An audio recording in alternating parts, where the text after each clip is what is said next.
베드로전서 1장. 예수 그리스도의 사도 베드로는 본도, 갈라디아, 갑바도기아, 아시아와 비두니아에 흩어진 나그네, 곧 하나님 아버지의 미래하심을 따라 성령이 거룩하게 하심으로 순종함과 예수 그리스도의 피 뿌림을 얻기 위하여 택하심을 받은 자들에게 편지하노니 은혜와 평강이 너희에게 더욱 많을지어다. 우리 주 예수 그리스도의 아버지 하나님을 찬송하리로다. 그의 많으신 긍휼대로 예수 그리스도를 죽은 자 가운데서 부활하게 하심으로 말미암아 우리를 거듭나게 하사 산 소망이 있게 하시며 썩지 않고 더럽지 않고 쇠하지 아니하는 유업을 잊게 하시나니 곧 너희를 위하여 하늘에 간직하신 것이라. 너희는 말세에 나타내기로 예비하신 구원을 얻기 위하여 믿음으로 말미암아 하나님의 능력으로 보호하심을 받았느니라. 그러므로 너희가 이제 여러 가지 시험으로 말미암아 잠깐 근심하게 되지 않을 수 없으나 오히려 크게 기뻐하는도다. 너희 믿음의 확실함은 불로 연단하여도 없어질 금보다 더 귀하여 예수 그리스도께서 나타나실 때에 칭찬과 영광과 존귀를 얻게 할 것이니라. 예수를 너희가 보지 못하였으나 사랑하는도다. 이제도 보지 못하나 믿고 말할 수 없는 영광스러운 즐거움으로 기뻐하니 믿음의 결국 곧 영혼의 구원을 받음이라. 이 구원에 대하여는 너희에게 임할 은혜를 예언하던 선지자들이 연구하고 부지런히 살펴서 자기 속에 계신 그리스도의 영이 그 받으실 고난과 후에 받으실 영광을 미리 증언하여 누구를 또는 어떠한 때를 지시하시는지 상고하니라. 이 섬긴 바가 자기를 위한 것이 아니요 너희를 위한 것임이 계시로 알게 되었으니 이것은 하늘로부터 보내신 성령을 힘입어 복음을 전하는 자들로 이제 너희에게 알린 것이요 천사들도 살펴보기를 원하는 것이니라. 그러므로 너희 마음의 허리를 동이고 근신하여 예수 그리스도께서 나타나실 때에 너희에게 가져다 주실 은혜를 온전히 바랄지어다. 너희가 순종하는 자식처럼 전에 알지 못할 때에 따르던 너희 사욕을 본받지 말고 오직 너희를 부르신 거룩한 이처럼 너희도 모든 행실에 거룩한 자가 되라. 기록되었으되 내가 거룩하니 너희도 거룩할지어다 하셨느니라. 외모로 보시지 않고 각 사람의 행위대로 심판하시는 이를 너희가 아버지라 부른즉 너희가 나그네로 있을 때를 두려움으로 지내라. 너희가 알거니와 너희 조상이 물려준 헛된 행실에서 대속함을 받은 것은 은이나 금같이 없어질 것으로 된 것이 아니요 오직 흠없고 점없는 어린 양 같은 그리스도의 보배로운 피로 된 것이니라.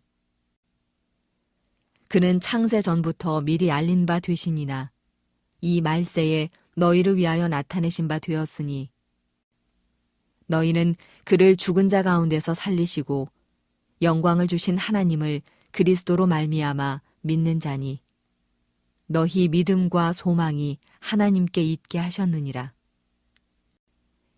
너희가 진리를 순종함으로 너희 영혼을 깨끗하게 하여 거짓이 없이 형제를 사랑하기에 이르렀으니 마음으로 뜨겁게 서로 사랑하라. 너희가 거듭난 것은 썩어질 씨로 된 것이 아니요 썩지 아니할 씨로 된 것이니 살아있고 항상 있는 하나님의 말씀으로 되었느니라. 그러므로 모든 육체는 풀과 같고 그 모든 영광은 풀의 꽃과 같으니 풀은 마르고 꽃은 떨어지되 오직 주의 말씀은 세세토록 있도다 하였으니 너희에게 전한 복음이 곧 이 말씀이니라. 나오신 모든 성도님들을 축복합니다. 오늘은 베드로전서 1장 말씀을 가지고 나그네의 소망이라는 제목으로 말씀을 나누겠습니다. 집 나가면 고생이라는 말이 있습니다.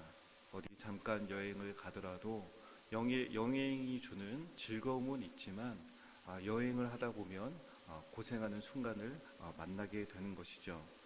집보다 편한 것은 없구나, 그것을 깨닫게 됩니다. 여행자는 낯선 환경에서 어려움을 겪기도 하고 또한 여행 중에 못된 사람들을 만나서 공경에 처하기도 하죠. 그러나 여행자는 낙심해 있지만은 않습니다. 그 여행지에서 절망하며 슬퍼하고만은 있지 않죠. 왜 그렇습니까? 돌아갈 집이 있기 때문입니다. 집 나가면 고생이지만 집이 있기 때문에 소망이 있는 것이지요.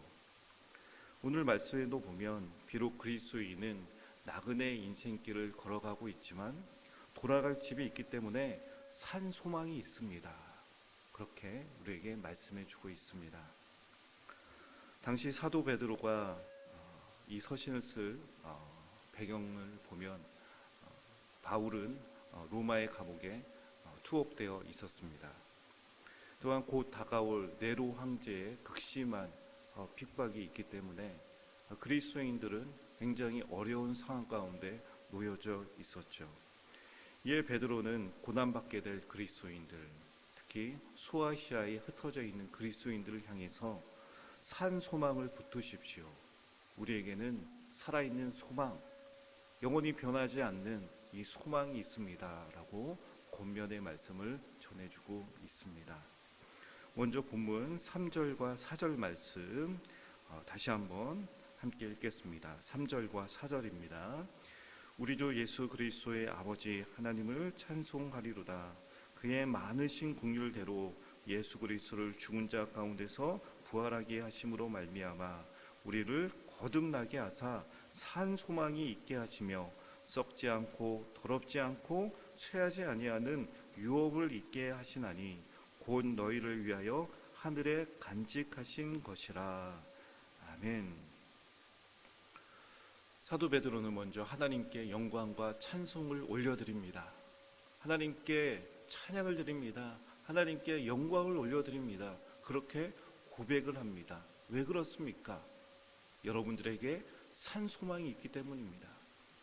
하나님께서 우리에게 살아있는 이 소망을 주셨기 때문입니다 라고 고백을 합니다. 하나님의 많으신 긍휼대로 하나님께서는 예수 그리스도를 죽은 자 가운데서 부활하게 하셨습니다. 그 예수님을 믿는 우리는 거듭나는 인생을 살게 되었습니다. 그러니 우리에게는 산 소망이 있다라고 말씀해 주고 있는 것이죠. 이 산 소망에 대해서 무엇이라고 또한 말씀합니까? 이 살아있는 소망은 썩지 않는다, 더러워지지 않는다, 사라지지 않는다, 그렇게 말합니다. 그러면서 이것은 우리를 위하여 하늘에 간직하신 유업이다 라고 말하고 있죠. 그렇습니다. 이 땅에 있는 것, 이 세상에 있는 것 중에 영원한 것이 있을까요? 영원한 것은 없습니다. 세상의 모든 것은 썩고 사라지고 맙니다. 더러워지지 않는 것이 없습니다. 모든 것이 다 변하게 되어지죠. 그러나 하나님께서 우리에게 주신 이 살아있는 소망은 무엇입니까? 땅의 것이 아니죠. 하늘에 간직하신 하나님의 유업이다 말씀합니다. 하나님께 있기 때문에 하나님을 향하여 이 하늘에 그 유업을 간직하고 있기 때문에 이것은 변하지 않는다. 이것은 쇠하지 아니한다.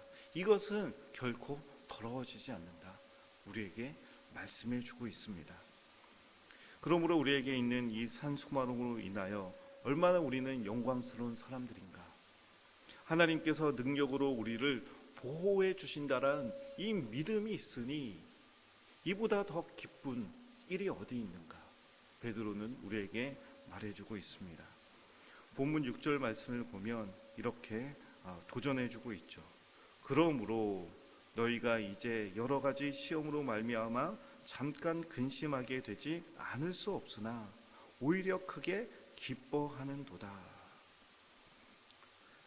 현재 겪고 있는 여러 가지 고난이 있지만, 어려움이 있지만, 이 환난으로 인하여 잠깐 근심하지 않을 수는 없지만 기뻐할 이유가 있습니다 라고 말해주고 있습니다.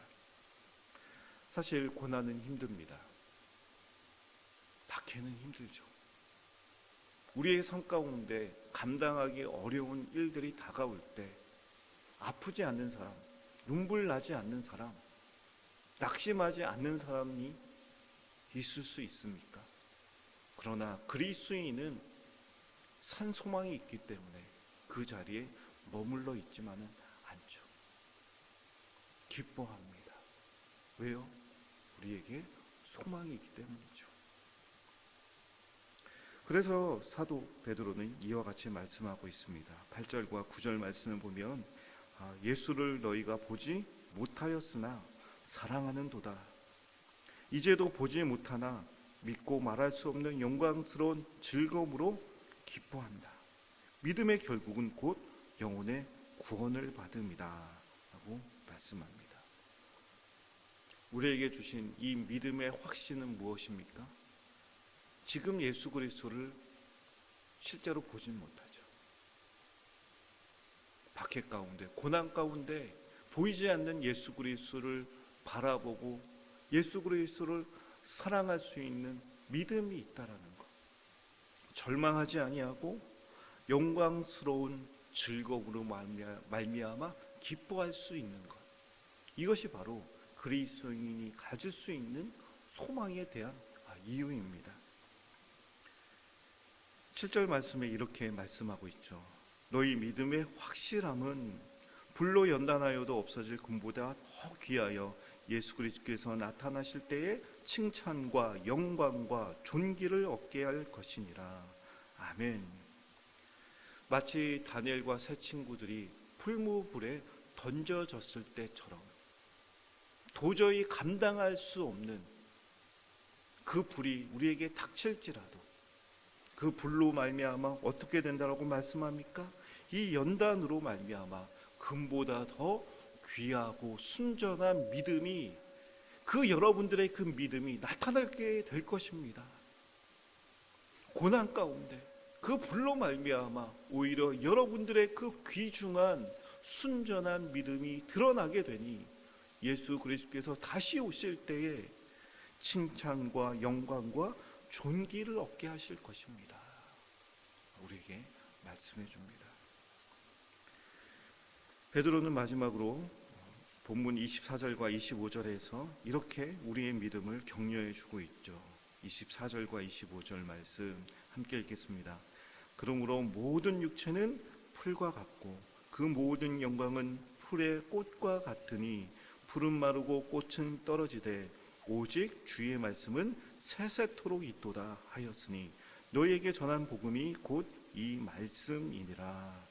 아멘. 그렇습니다. 세상의 모든 육체와 영광은 결국 시들고 맙니다. 사라지고 맙니다.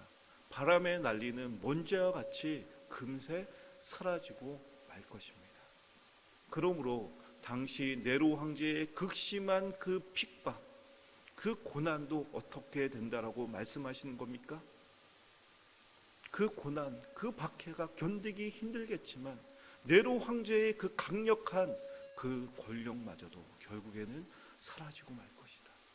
사단의 권세, 그리스도인들을 정죄하고 우리를 시험에 빠뜨리고 낙심하게 하고 절망하게 하는 그 모든 사단의 괴계들은 결국 예수 그리스도의 십자가로 말미암아 패배하고 사라지고 썩어버리게 될 것이고 오직 여호와의 부활의 영광만이, 여러분들을 향한 그 산 소망만이, 여러분들을 향한 영원하신 약속의 말씀만이 남게 될 것입니다. 승리가 주어지게 될 것입니다. 우리에게 말씀해 주고 있는 것이죠. 그렇습니다. 당시에 네로 황제의 극심한 핍박이 있었지만 어떻게 됩니까? 결국 313년에 로마가 기독교를 공인하게 되어지죠. 그리스도인들이 인정받게 되고 이 복음이 인정받게 되는 그 날이 다가왔다라는 것을 역사가, 하나님의 그 역사하심이 우리에게 또한 보여주고 있습니다. 오늘날 우리가 겪고 있는 인생의 아픔과 고난, 나그네 인생길은 만만치가 않죠. 그러나 우리를 향한 하나님의 약속은 영원합니다. 확신합니다. 우리 안에 있는 이 믿음의 확신은 예수 그리스도의 부활로 말미암은 산 소망으로 우리에게 주어졌고, 그 약속은 이 땅에 머물러 있지만은 않고 하늘에 하나님께서 간직하고 계시다. 영원한 하늘나라에 우리의 집이 예비되어져 있음을 우리에게 말씀해 주고 있습니다. 사랑하는 성도 여러분, 오늘도 우리는 예수 그리스도의 그 생명력으로 살아가야 됩니다. 아버지의 집이 곧 우리의 집이기 때문에 우리에게는 소망이 있죠. 사망에서 생명으로 옮기신 놀라우신 하나님의 이 사랑, 그 소망을 갖고 오늘도 믿음으로 담대히 걸어갈 수 있는 저와 모든 성도님들이 될 수 있길 바랍니다. 그 산 소망 때문에 거룩함을 이루어가는, 그 거룩함을 나타낼 수 있는 저와 모든 성도님들 될 수 있기를 축복합니다.